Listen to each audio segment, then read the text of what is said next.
até se vocês precisarem rever depois sobre o que for falado.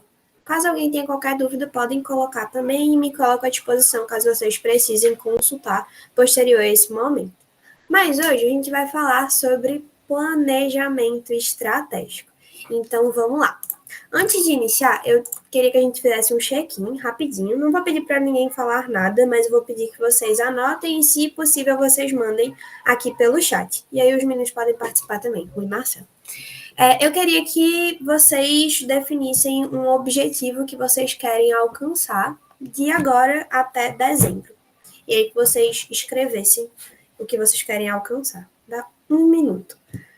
Até 18h12.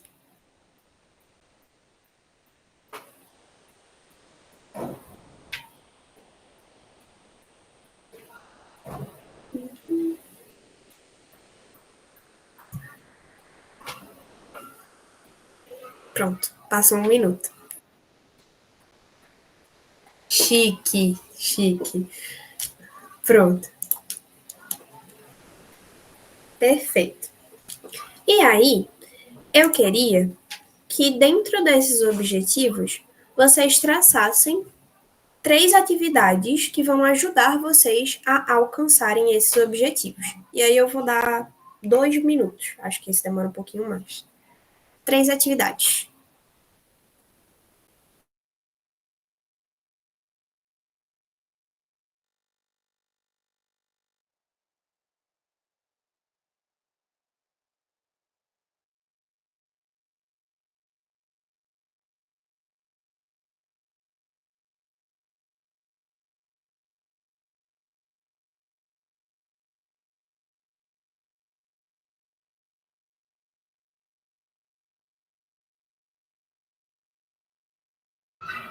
Eu tô amando esse check-in, sério, de verdade.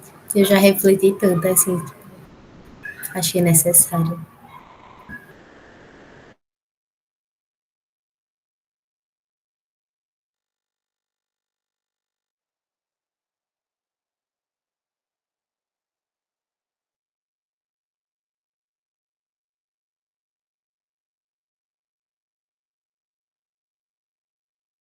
Eita, eu falei que eu vou falar um pouquinho antes da gente dar prosseguimento. Eu vou pegar o exemplo de Marcelo, porque eu acho que é mais fácil de entender, até porque ele botou para a próxima semana. Então, digamos que Marcelo ele quer conseguir uma professora, orientadora, ele botou professora Adriana, então, professora, mas enfim, ele quer conseguir alguém para orientar o TCC dele até a próxima semana. Então, digamos que até sexta-feira, Marcelo tem que conseguir alguém para orientar o TCC dele. Esse é o objetivo final que ele quer alcançar. Só que para ele alcançar esse objetivo final, ele precisa entender o que ele vai fazer para chegar lá. Porque ele pode ter esse objetivo e pode não fazer nada para alcançar esse objetivo. Ou, em contrapartida, ele pode fazer um monte de coisa, mas não necessariamente essas coisas estão olhando em prol desse objetivo. E aí, a gente vai falar um pouquinho sobre planejamento estratégico hoje, mas basicamente o que a gente acabou de fazer foi um mini planejamento estratégico. Então, a gente tem um objetivo lá na frente e a gente traça quais vão ser as ações que vão ajudar a gente a alcançar esse objetivo. Então, no exemplo de Marcelo, né, ele colocou que precisa de um professor orientador até o final da próxima semana, porque é quando começa o próximo período, e aí ele está indo já para o final do curso. Então, se ele precisa até sexta-feira, ele entende quais são as atividades que ele vai ter que estar concluindo até sexta-feira para conseguir alcançar esse objetivo. Então, falar com a professora, pedir muito por favor, chorar se ela recusar, e tinha a última atividade, que eu já me esqueci. Mas, enfim, fechar tudo isso, para ele conseguir alcançar o objetivo final. Então, planejamento estratégico nada mais é do que a gente, primeiro, entender qual é o nosso objetivo final e traçar ações que atendam a esse objetivo. Então, trazendo aqui para vocês um pouquinho, a melhor forma de prever o futuro é criá-lo. Quando a gente fala de planejamento estratégico, a gente fala de estar num ponto A e querer chegar num ponto B. Mas a gente precisa entender quais vão ser os caminhos traçados para a gente chegar nesse ponto B. Existem diversos caminhos, e aí estão representados por essas linhas tracejadas, que levam a gente até o caminho B. Mas a gente consegue fazer um caminho que é mais linear, um caminho que é mais constante e às vezes é menos desgastante se a gente previamente nos planeja para alcançar esse ponto B. Então, estratégia é um conjunto de escolhas que nos fazem ir de uma situação atual para uma situação desejada. Tem um livro, né? Tem o livro Jogar para Vencer, sugere 5 agrupamentos principais para a gente entender quais escolhas vão ser feitas na hora de justamente tentar chegar nesse ponto B. Primeiro, quais são as ambições vencedoras da organização? Então, para onde que a gente vai estar olhando? Onde jogar? Então, quais vão ser nossos marcos que vão apoiar a gente chegar até essa segunda posição? Como vencer? Quais vão ser as ações que a gente vai tomar para estar conseguindo alcançar esse objetivo? Quais competências são necessárias, tanto pessoais quanto organizacionais? E quais são os sistemas de gestão que vão ser necessários para a gente alcançar isso. Sobre o sistema de gestão, a gente já trocou um papo, então, se vocês quiserem rever, já tem uma capacitação sobre isso, mas a gente vai focar principalmente nesses 3 primeiros pontinhos hoje, para entender justamente como é que a gente consegue fomentar essa base do planejamento estratégico. E aí, retomando, como eu falei, vai ser bem conteudista esse momento de hoje, então não sintam vergonha se vocês tiverem alguma dúvida e podem falar comigo também posteriormente, caso alguma coisa não tenha ficado tão clara. Mas bora embora. Hoje, a gente vai falar sobre 3 ferramentas principais. E todo o documento que vocês estão vendo são recortes do nosso próprio sistema de gestão e do nosso manual de estratégia. É ele, inclusive, que eu estou apresentando, para poder embasar melhor e ajudar vocês a entender. Mas vamos lá. Eu vou hoje apresentar, no caso, né, 3 principais metodologias, e eu gostaria que vocês entendessem que essas metodologias não necessariamente são dependentes entre si, então não é só, você pode usar só uma ou só outra, mas a partir do momento que vocês agregam elas umas com as outras, vocês conseguem potencializar a estratégia de vocês, e o como utilizar também vai estar sendo falado ao longo de toda essa capacitação. Mas hoje a gente vai ter foco nessas 3 principais metodologias, que são metodologias que a gente usa também, e são mais basais, assim, básicas, para que a gente consiga ter um início bem consolidado. A primeira metodologia que a gente vai falar é o PDCA. PDCA nada mais é do que Plan, Do, Check e Act, que fala sobre como a gente consegue não só planejar, como também executar, medir e... medir e, principalmente, tomar medidas depois que a gente mediu se uma ação está dando certo ou não. Então, o ciclo PDCA é uma abordagem de melhoria contínua, usada em processos compostos por algumas fases que trazem a garantia de planejamento, execução e monitoramento. Quando a gente fala de planejamento estratégico, a gente não pode só definir o nosso objetivo, que é o que a gente fez lá no início, e geralmente é a coisa que a gente tem mais clara. Então, nosso objetivo são as metas que a gente quer alcançar, é o final que a gente quer chegar. Mas a gente precisa, para além de definir qual é o nosso objetivo, entender quais vão ser as ações que precisam ser tomadas para a gente alcançar ele e, principalmente, executar essas ações. Então, a gente já passou aí por 3 pontos. A gente já planejou, já fez, mas a gente precisa também checar. Por quê? Se a gente não monitora como a gente está andando frente ao nosso planejamento, a gente não consegue entender como, de fato, a gente está crescendo para o alcance dessa métrica. Então, falando sobre o ciclo PDCA, de fato, a gente fala sobre 4 principais pontos de ação. O primeiro deles é o plan, né? Então, planejamento. Antes de começar qualquer coisa, quando a gente fala de planejamento estratégico, a gente precisa ter uma fase em que a gente elabora o plano. O que é elaborar o plano? Então, a gente tem um problema que vai ser analisado e a partir disso a gente define qual é o objetivo, qual é o caminho que vai ser seguido, qual método vai ser implementado, responsáveis e riscos. Então, sempre que a gente define qual é o nosso objetivo a ser alcançado, beleza, tivemos o nosso objetivo. A partir desse objetivo, a gente precisa identificar esses pontos. Então, se eu quero, eu estou no meu quarto, eu quero sair do meu quarto e ir até a sala. Eu tenho que saber qual é o caminho que eu vou fazer até a sala, quantos passos eu vou dar, se existe algum obstáculo entre o meu caminho daqui do quarto até a minha sala, se eu vou encontrar alguma coisa que saia do cenário que eu previ, tudo isso entra nessa fase de planejamento. Então, qual caminho vai ser seguido, qual método vai ser implementado, quais são os responsáveis e quais são os riscos. Então, nesse exemplo, né, que eu dei de sair do meu quarto até a minha sala, meu objetivo final, qual é o caminho a ser seguido? Então, eu sei exatamente qual é o caminho que eu vou ter que fazer, a rota que eu vou ter que fazer para sair do meu quarto e chegar até a minha sala. Qual método vai ser implementado? Eu vou caminhando. Então, digamos que esse vai ser o meu método. Quem é responsável por essa ação? Sou eu. Eu mesmo vou levantar e vou ir até a minha sala ou cozinha, enfim. Qual é o risco? Eu posso ter algum objeto que esteja dentro do meu caminho que eu não tenha visto anteriormente. Dando um exemplo mais complexo, talvez, digamos que, por exemplo, os meninos de expansão, né, tanto o Ru, tanto o Marcelo, têm que entregar o processo de federação, então o PUF. Esse é o objetivo final que eles têm. Qual é o caminho que vai ser seguido? Eles montam toda uma jornada de capacitação e de melhoria e de aprendizagem para as AJs que estão participando do PUF. Mas, qual o método que vai ser implementado? Eles se baseiam muito em metodologia de aprendizagem, de aproximação, de suporte direto para essas AJs, e é uma composição de métodos que vão ser utilizados. Mas, quais são as pessoas responsáveis?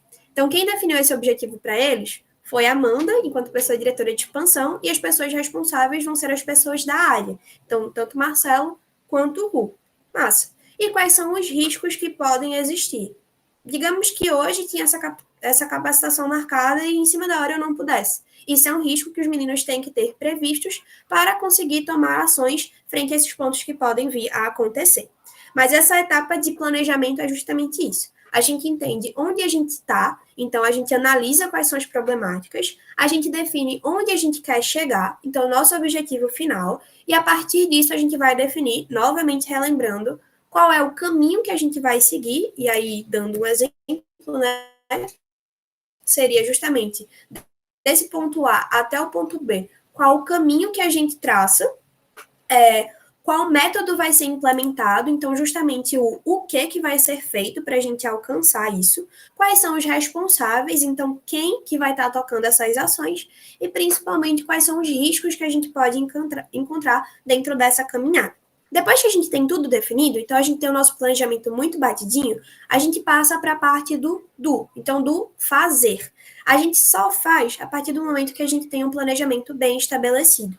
E o porquê que isso acontece? Para evitar que a gente precise refazer ações, para evitar retrabalho. Se a gente tem um planejamento muito estabelecido, a gente consegue fazer com essa etapa de execução, né, de fazer propriamente dita, ela seja muito mais fluida, ela seja muito mais límpida, justamente porque a gente já sabe quais são as ações que vão ser tomadas e principalmente quando e por quem elas vão ser executadas. Então, fazem que o planejamento é executado, treinando os envolvidos e preparando-os para a prática do método. O método nada mais é do que as ações que vão ser tomadas. É a etapa mais importante do ciclo, devendo ser monitorada de perto. Então, é muito importante que a gente sempre entenda como está seguindo essa execução, como esse fazer está sendo acompanhado, para que a gente garanta que as pessoas tenham sucesso dentro desse caminho que foi traçado no planejamento. Depois disso, a gente tem a etapa de check. Então, nada mais é do que checar. Então, verificação dos resultados do processo e dos dados coletados. Tem o objetivo principal de detectar eventuais erros ou falhas. É muito importante que a gente tenha dentro de qualquer planejamento um espaço onde ele serve para a gente olhar para os resultados que estão sendo obtidos frente a uma ação. Por que isso? Porque se a gente está dentro dessa execução como um todo e a gente não entende quando a gente para olhar os resultados que a gente está obtendo a partir dela, talvez a gente só vá perceber lá no final, ou tenha que correr muito em cima da hora para ajeitar alguma coisa. Então é muito importante que essas etapas de check, elas estejam ali na metade de uma etapa de fazer, para a gente entender como estão sendo os resultados e como eles estão sendo analisados frente ao que a gente precisa alcançar lá no final, então o objetivo final. E por último, a gente tem o ACT. E por último, a gente tem o ACT. O ACT nada mais é do que a fase em que são implementadas as melhorias do processo após a sua análise. Então, a gente está aqui executando, digamos que está todo o time executando, uma diretoria, por exemplo, ou alguém de cargo estratégico vai parar e vai checar. Poxa, dentro da execução que eu estou fazendo, eu estou conseguindo alcançar os resultados que eu preciso? eu tô, mas se eu fizesse isso aqui, eu conseguiria melhorar esses resultados. E aí, é isso aqui que melhoraria meus resultados que a gente vai ter implementação no ACT, no AGIR. É justamente após uma checagem que a gente vai entender quais são os pontos de melhoria que a gente pode estar tendo lá naquele plano que a gente iniciou anteriormente. E aí, depois a gente roda novamente. É muito importante entender que o PDCA, ele é uma metodologia de execução, planejamento e monitoramento contínuo. Então, a gente está sempre rodando dentro desse ciclo, porque a partir do momento que a gente age, a gente entende como melhorou e a gente parte para o planejamento de novo, para cada vez a gente conseguir ainda mais melhorar nossas ações e potencializar cada vez mais a nossa estratégia para que a gente consiga alcançar de forma sustentável, de forma assertiva, quais são os nossos objetivos e, propriamente dito, o alcance desses objetivos. Ai, falei bastante, né? Mas vamos lá. Um exemplo de como isso aconteceria e como isso roda principalmente dentro da FAGEP, para que vocês consigam entender. Então, nosso ciclo PDCA, ele roda principalmente dentro de 2 meses, então um bimestre. Então, digamos que a primeira semana de janeiro, a gente faz o planejamento. Então, a gente está ali na parte do P ainda, do P. Beleza. A gente planejou na primeira semana de janeiro, a partir da segunda semana, a gente começa a executar, a fazer o do. Então, a gente tem o do até a última semana ali de janeiro. Na primeira semana de fevereiro, a gente tem o check, é onde a gente vai checar todos os resultados que a gente teve até a metade do ciclo, entendendo que se a gente tem 2 meses, né, a metade do ciclo é quando acaba esse aqui primeiro, e é justamente aqui nesse meinho, entre janeiro e fevereiro, que a gente teria a parte do check, checando se a gente conseguiu atingir o que a gente precisava atingir.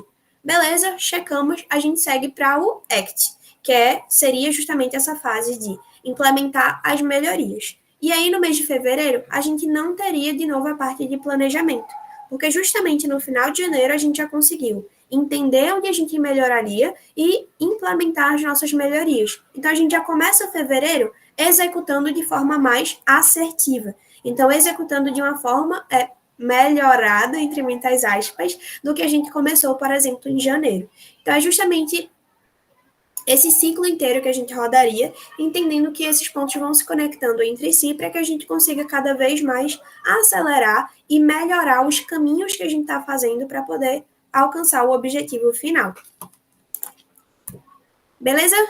Deu para entender sobre a metodologia? Qualquer coisa podem ir perguntando também. E aí a gente vai partir agora para o Scrum. O Scrum, ele já é um pouquinho mais complexo se comparado ao PDCA. Eu achei que seria interessante falar aqui mais por questão de curiosidade, mas para planejamento inicial, planejamento estratégico inicial de vocês, eu indicaria justamente utilizar do PDCA, porque ele tem uma etapa muito olhando para essa parte de planejamento. Então, acho que seria muito legal. O Scrum, ele vai ser utilizado aqui, e dentro da FAGEP ele é utilizado dessa forma também, muito para olhar em como a gente consegue melhorar o PDCA, como a gente consegue tornar esse processo de planejamento estratégico cada vez mais maduro e cada vez mais completo como um todo. Então, vamos lá.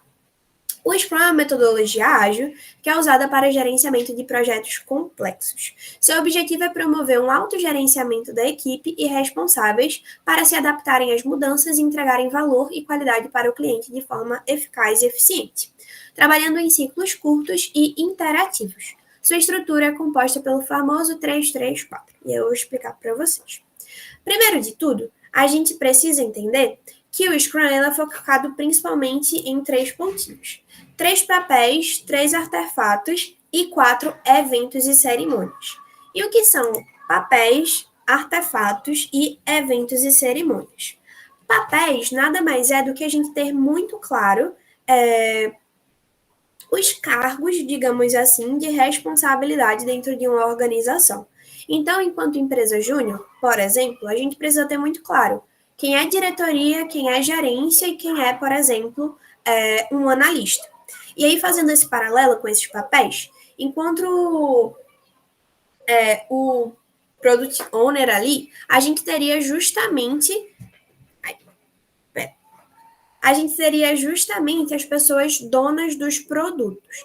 Quando a gente olha para um dono do produto, tá meio em ordem, vai ficar confusa, espero que dê para entender. Mas quando a gente olha para um dono de produto, geralmente a gente está falando das pessoas gerentes. Em que sentido? Eu vou dar um exemplo do setor de projetos, porque eu acho que assim fica bem claro para todo mundo entender. Digamos que a gente tem um diretor de projetos que vai estar ali olhando para todos os projetos ao mesmo tempo e garantindo que ele rode. A gente tem os gerentes de projetos, que cada um vai estar olhando para o seu projeto em específico. E dentro desses gerentes de projetos, a gente tem os times que executam os projetos. Então, digamos que a gente tem um diretor, cada diretor tem um gerente, e cada gerente tenha mais 2 pessoas executando esses projetos. Então, seria três, seriam 7 pessoinhas aí nessa cadeia. Vamos imaginar dessa forma. Enquanto diretora, exemplo, né? Eu seria ali um Scrum Master. E o que é um Scrum Master? É uma pessoa que vai estar garantindo que os ciclos estão continuando. Então, vai estar sendo aquela pessoa que vai estar cobrando os gerentes sobre a execução, que vai estar cobrando os gerentes sobre a funcionalidade do seu serviço ou do seu projeto. Então, é quem vai estar garantindo que a estratégia está rodando. Então, dando um exemplo lá do PDCA que a gente acabou de ver, seria esse diretor que estaria garantindo que a execução está sendo feita, que a checagem está sendo feita, que as ações que foram observadas dentro da checagem elas estão sendo executadas, garantir que alguém está olhando ali para o planejamento. Massa. Depois a gente tem o Product Owner, que nada mais é do que o dono do produto, que é quem estaria, por exemplo, olhando ali para execução de fato do projeto, que é o gerente. Então, o gerente tem que garantir que o projeto dele está rodando. Então, fazer com que o funil de prioridades sejam desenvolvidas, entendendo o que agrega mais valor ao produto e também define o que deve ser feito, ajustando a proposta de valor. Então, é aquela pessoa que vai garantir que o projeto está rodando. Mas não necessariamente é a pessoa que vai olhar como o projeto dele está influenciando na estratégia, porque isso já é a cargo do diretor. Mas a gente precisa desse dono de produto justamente para que a gente consiga chegar na parte mais tática, chegar na parte mais operacional. E por último, a gente tem a parte de equipe. Então, todos os envolvidos pela construção do produto organizam-se para atingir sua meta estabelecida pelo dono do produto, que vai ser a equipe que de fato vai estar ali com a mão na massa e vai estar executando os pontos a pontos. E eu vou dar um exemplo, mais do que a gente puxou lá no início.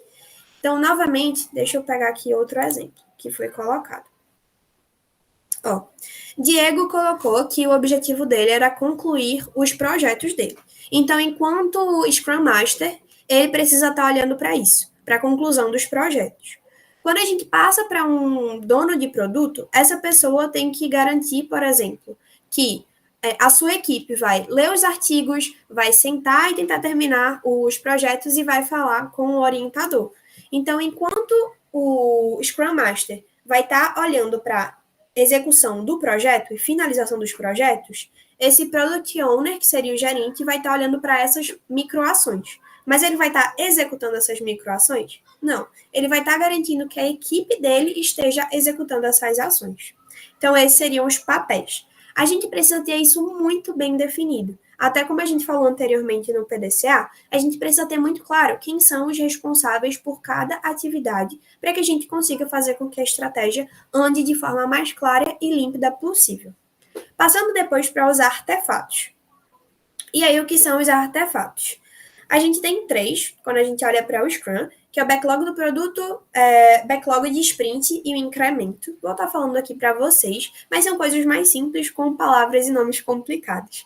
O backlog do produto nada mais é do que uma lista de prioridades a serem desenvolvidas. Então, o item de maior valor vai para cima e o que pode ser concluído depois vai para baixo. Então, é muito importante que a gente sempre tenha um backlog de produto no sentido de uma lista de prioridades. Por quê? Quando a gente faz um planejamento e tudo é prioridade, tudo é para amanhã, nada é prioridade. Então, é muito importante que a gente sempre tenha um backlog de produto, uma listinha falando quais são as ações que a gente vai precisar tomar e executar para que a gente consiga concluir, de fato, o projeto e que a gente consiga alcançar o objetivo final. Fazendo novamente um paralelo com o PDCA, a gente precisa entender as ações. Massa, eu defini tudo que eu preciso fazer. Mas, se eu defino tudo que eu preciso fazer e as coisas, às vezes, vêm uma antes da outra, não faz sentido. Vou dar um exemplo olhando mais para engenharia. Acho que fica fácil. Digamos que eu quero fazer uma casa. E aí, para fazer uma casa, eu preciso ter parede, eu preciso ter chão e eu preciso ter um teto. Então, essas são as 3 principais atividades que eu vou precisar fazer. Um teto, uma parede e um chão.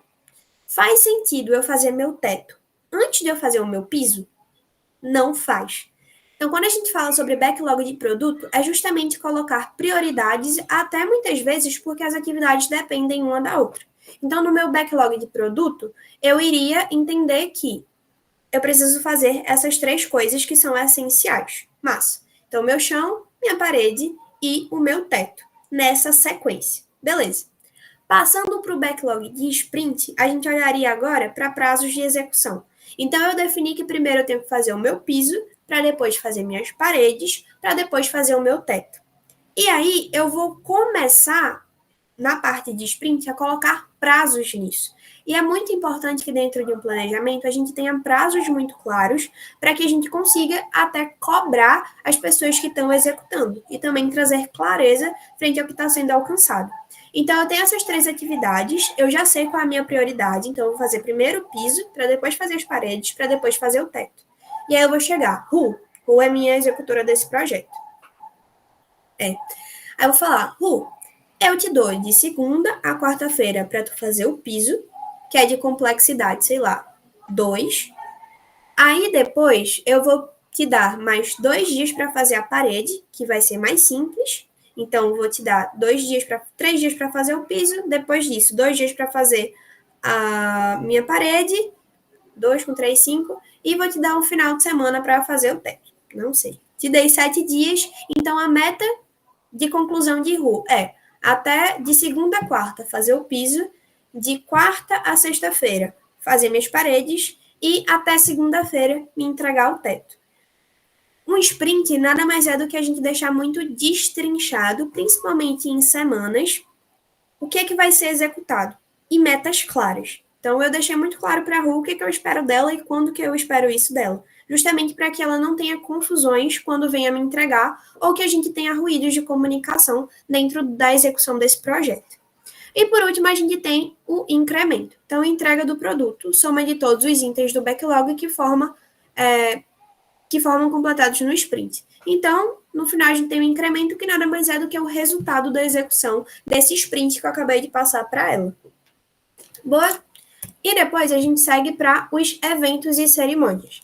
Essa parte eu vou passar um pouquinho, porque eu acho que já é um pouco específico demais, mas nada mais são do que eventos e cerimônias, encontros que a gente coloca ou points que a gente coloca de checagem para entender se isso está dando certo. Então, sprint planning é nada mais do que a gente planejar, basicamente, como vai ser essa semana, como eu acabei de fazer agora.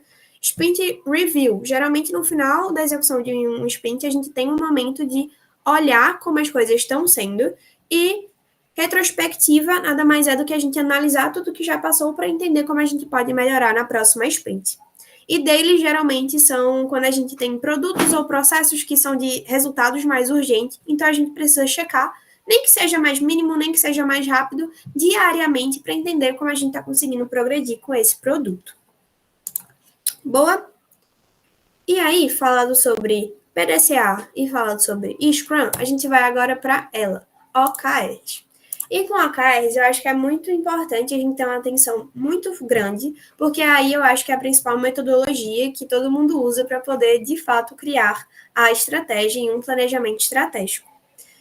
Então, vou puxar novamente aquele nosso check-in. O que vocês fizeram enquanto check-in, colocaram aqui no chat, já poderia ser utilizado enquanto OKR.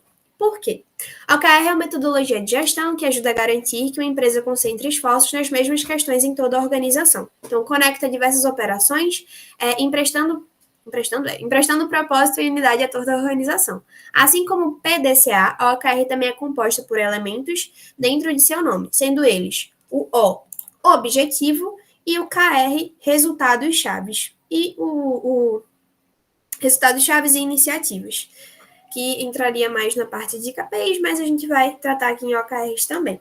Então, OKRs nada mais é do que um conjunto de objetivo, Então, o que a gente quer alcançar e resultados chaves, que vão ser justamente aqueles indicadores que a gente olha para estar alcançando o objetivo e iniciativas, que vão ser o que vai ser executado para conseguir alcançar esse objetivo. Então, os objetivos mostram de destino final a direção da estratégia. Então, por exemplo, digamos que daqui a 2 meses eu quero ganhar 10 quilos, sei lá. Eu quero ganhar 10 quilos daqui a 2 meses de músculo. Eu quero crescer 10 quilos de músculo até dezembro. Dezembro é daqui a 2 meses, pronto. Esse é meu objetivo. Resultados chaves vão ser aqueles micro-resultados que vão estar me indicando se eu estou conseguindo fazer isso ou não. Então, são meus indicadores. Se meu objetivo é aumentar 10 quilos para dezembro, eu quero aumentar 5 quilos agora em outubro e 5 quilos em novembro, para quando chegar dezembro eu ter atingido os meus 10 quilos. Massa, são meus resultados chaves. Minhas iniciativas. Eu vou para o nutricionista para ter um acompanhamento, eu vou iniciar na academia, eu vou mudar de alguma forma minha rotina de sono, então eu vou fazer coisas que influenciem o alcance desse resultado-chave. Então, o OKR, a gente olha muito para aquela parte de planejamento que a gente viu no PDCA, é onde a gente aplicaria essa metodologia. Então, entendendo quais são nossos objetivos, a gente traça resultados chaves, então que mostram o progresso da estratégia com dados para entendermos como estamos em relação ao objetivo. Então, é muito importante que esse objetivo, que esses resultados chaves, eles sejam mensuráveis para a gente entender na hora de checar se a gente está indo para o caminho certo ou não, e as minhas iniciativas, que precisam ser mais de curto prazo, que precisam ser mais ações, que precisam ser coisas executáveis, que potencializem o alcance dos meus indicadores. Aí pronto. Entretanto, é necessário também que outros elementos que entrem outros elementos para obter a completude da execução das OKRs de maneira assertiva. Com isso, iremos analisar a seguir alguns pontinhos que são importantes serem olhados. Então, para que a gente consiga, de fato, não só definir um OKR, mas não alcançar, a gente tem que olhar principalmente para esses pontos. Então, ponto número 1, compromisso com as prioridades. Então, nada adianta a gente definir as priorizações e a gente não cumprir como a gente definiu no planejamento. Porque isso significa que, muito provavelmente, a gente vai ter um desvio dentro do caminho que a gente traçou inicialmente. E 2, alinhamento com o trabalho da equipe. Então, é muito importante que todo mundo esteja ciente do que cada um está executando, para que todo mundo consiga seguir até o objetivo final e a gente não encontre ruídos dentro dessa concepção. E por último, eu acho que é o último pontinho desses, o acompanhamento da responsabilidade. Então, é muito, muito, muito importante que todo mundo acompanhe como está sendo a progressão desses objetivos. Por quê? Porque muitas vezes alguém está precisando de ajuda, a outra pessoa não sabe, e a gente não consegue entender se as coisas estão indo certo ou errado até chegar no final do resultado. E é muito importante que a gente acompanhe isso minuciosamente para evitar desgaste, para evitar que a gente só consiga perceber que as coisas estão seguindo pelo caminho errado lá no final do nosso objetivo. Então, lá na deadline, ou no prazo final, ou quando a gente já deveria ter alcançado ele. Aqui é um exemplozinho. E só dando um desdobramento, assim, isso é basicamente como a gente roda, né?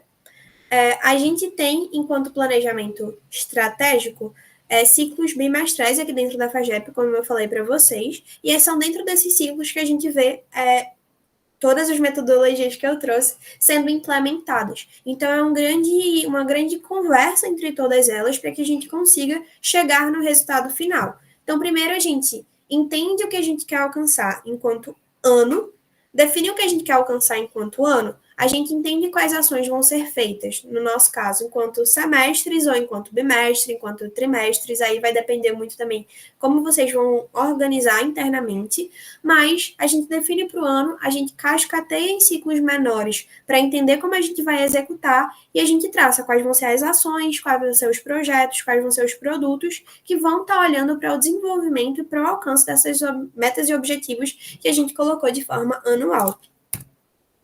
E aí, né, dentro do framework proposto, que foi o que eu apresentei para vocês, vão ser os OKRs vão ser utilizados para trazer alinhamentos entre o time e as metas a serem alcançadas bimestralmente.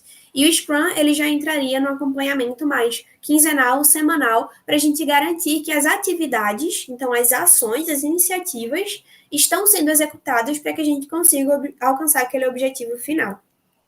E por último, a parte de acompanhamento, que se não, eu não diria que é mais importante que o planejamento, mas é tão importante quanto. Por quê? Se a gente não acompanha o desdobramento da estratégia, se a gente não acompanha essa execução, a gente não consegue garantir que o que a gente planejou está sendo executado. Então, as ferramentas de acompanhamento auxiliarão em obter uma maior análise crítica do nosso framework e observar melhorias e gargalos a serem monitorados. Segue abaixo, como elas vão ser realizadas. Dentro da FAGEP, esse é um material do semestre passado, a gente tinha check-ins semanais. Hoje em dia, a gente tem check-ins diários. Mas a gente tem check-ins semanais. Então, todo início de semana, a gente ia lá, fazia o check-in geral, para entender quais seriam as atividades realizadas até o final da semana. Então, a gente tinha check-in, eu não sei se vai estar no próximo. Não. A gente tinha check-in e check-out justamente para ver o início da semana, então o planejamento inicial, e no final da semana justamente para fazer aquele recap e entender se tudo foi executado ou não, para que isso contasse também para a próxima semana. E a gente tinha também internamente uma planilha de resultados para que a gente conseguisse semanalmente colocar esses resultados e entender qual estava sendo o nosso progresso no alcance daquele objetivo macro que a gente estabeleceu durante todo o ano. E, por fim, as lições aprendidas. Então, é muito importante que a gente tenha também algum tipo de ferramenta, de material, que ele vá olhar para as lições aprendidas. E aqui a gente está falando de gestão de conhecimento, a gente está falando de registro. Por quê? Muitas vezes a gente vê que, principalmente dentro de empresa júnior, a gente tem uma troca muito grande de pessoas. E, às vezes, passa de um semestre para o outro, a gente troca todo o time e as pessoas não sabem os erros que já foi cometido, as pessoas não sabem quais são as ações que já estão sendo feitas para alcançar aquele objetivo que a gente definiu para um ano todo. E é muito importante que a gente foque em lições aprendidas justamente para colocar o que já foi feito, o que não foi feito ainda, quais resultados foram obtidos a partir das ações, qual é o planejamento que foi seguido, o que não foi seguido, quem era o responsável, quem não era, o que deu certo e principalmente o que deu errado, para que a gente consiga evitar que erros sejam repetidos no futuro, e que o objetivo seja cada vez mais claro ao seu alcance. E aí, o que eu tinha para trazer era isso. Caso tenha alguma dúvida, querem perguntar algo, podem perguntar. Vou mandar esse material para os meninos, para eles mandarem para vocês. Tem alguns links anexados a esse material. Podem acessar sem problema nenhum. E qualquer coisa eu também fico sempre à disposição para conversar com todo mundo. Mas era isso, gente. Muito obrigada.